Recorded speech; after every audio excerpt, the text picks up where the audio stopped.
عدي دم نبيعخي دم زنبعخي جكانات فريدم كحرد دكخي نخلات تخوني تطوري حلفي من قدي انت من لسما يخد حريدكي انت من لسما يخد حريدكي سباري تحلي توارد حسرا وعلو دمكما يقرن تفردي وعلو تقراوي تسلمتوا من قدي حربيتوا شمك تغيروا أشبار الجنتان دارك موالي كرم خندسوا حماي حميكي كم زي نورا مساغي أدوكا ولدكي حوكي أوفلي مخي بحاجن تمثلهم دروي مخي أبرسا ولدكي أبرسي حاجن تميت تدربو تحاي قري وديكي نبسخي عارقو كزي ملسو تلاهي كزي ملسو تلاهي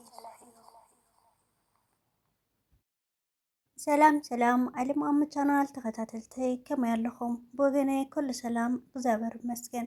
ኣብዚ ሓለፈ ክልተ መዓልቲ ሰላማዊ ሰልፊ ወጥኦም ነይሮም ብዛዕባ ስለ ትግራይ ዝዛረቡ ማለት እዩ።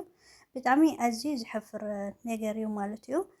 ማለት ንሕወሓት ምቁዋም ካልእ እዩ፣ ንህዝቢ ትግራይ ድማ መልእክቲ ምትሕልላፍ ካልእ እዩ ማለት እዩ። ክብራት ተከታተልተይ ያው ሕወሓት ዝብል መምክኔታ ሕዚ ኣምፅኦም ዘለዉ ሕወሓት 4 ዓመት ሙሉእ ኣይመርሕን ነይሩ። ግዚያዊ ምምሕዳር መንግስቲ ኣብይ ኣሕመድ መረፆ እናተራዳድኡ ዝመስረትዎ ግዚያዊ ምምሕዳር እዩ ይመርሕ ነይሩ። ግን እቲ ግዚያዊ ምምሕዳር እዚ ምስ መንግስቲ ኮይኑ ዝገበሮ ነገር የለን። 4 ዓመት ሙሉእ خرمتن قطرن ፀሓይን ማይን እናተፈራረቆም ኣብ ቸንዳ ዝነብሩ ዓበይቲ ሰባት ህፃውንትን ብዝብኢ ዝብልዑ ተፈናቀልትን እናሃለዎም ኣዲስ ኣበባ ኮይንካ ስለ ትግራይ ሕወሓት ምቁዋም እንድዒ በይናይ ሞራል እዮም ወፅኦም ተዛሪቦም ብጣዕሚ ስሕተት ዝተገበረሉ ከምዚ ዓይነት ክሕደት ንህዝቢ ትግራይ ገጢሙ ዘይፈልጥ መዓልቲ ለሕዚ ያለኹ ኣነ ማለት እዩ። እና ክብራን ተከታተልተይ እዚ 4 ዓመት ሙሉእ ወላ ሓደ ነገር ዘይተገበረሉ ትግራይ ወይ ድማ 4 ዓመት ሙሉእ ናይ ውዕል ፕሮቶሪያ ሓንቲ ነገር ዘይተተገበረት እናሃለወ ሕዚ መምክኔታ ሕወሓት ኢልካ ሰላማዊ ሰልፊ ምውፃእ ብጣዕሚ እዩ ዝሕፍር ማለት እዩ። ብዝኾነ ያው ብጣዕሚ እዩ ዝሕፍር ማለት እዩ እና ህዝቢ ኢትዮጵያ በሙሉኡ ክሓስቡልን ከስተውዕልልን ዘለዎ ነገር ትግራዋይ ኩናት ዝደሊ ትግራዋይ የለን እኳ ሰብ ትግራይ ሕዚ ኩሉ ነገር ዕፅው ዘሎ 4 ዓመት ሙሉእ ውዕል ፕሮቶሪያ ተገይሩ ወላ ሓደ ዝተፈፀመ ነገር የለን ኣብ ትግራይ ማለት እዩ። እኳ ዳስ ገንዘብ ባንኪ ይኹን ኩሉ ነገር ተዓፂዎ ኣብ ፀበባ ዘሎ ህዝቢ እዩ ማለት እዩ። ኣብቲ ፀበባ ርእሲ ፀበባ እናሃለወት እዛ ትግራይ ትበሃል ግን ከምዚ ካልእ ገበናት ትሰርሕ ዘላ ምሲልካ ሰላማዊ ሰልፊ ወፂኻ ብሄር ብሄራት ፀዊዕኻ ማለት እዩ። ትግራዋይ ጥራይ ይኹን ሰላማዊ ሰልፊ ዝነበረ ያው ርኢና ኢና ብዙሕ ፎቶታት እውን ርኢና ኢና ማለት እዩ።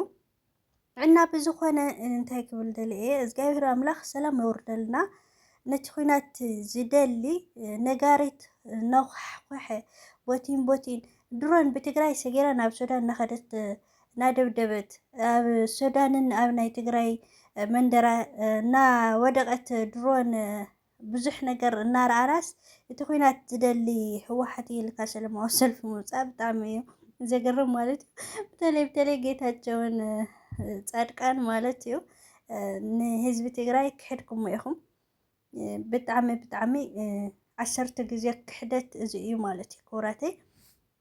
እና ክቡራን ተኸታተልቲ ብዙሓት ትግራዎት ዘይኮንኩም ስለ ትግራይ ዘይትፈልጥዎ ነገር ብዙሕ ኣብ ቲክቶክ ኣብ ፌስቡክ ብዙሕ ነገር ዝተዛረብኩሞ ማለት እዩ። እግዚኣብሔር ኣምላኽ ልቦና ይሃብኩም እምበር ኩናት ዝደሊ ትግራዋይ የለን፣ ሕዝም የለን፣ ቅድሚ ሕዝም ኣይነበረን።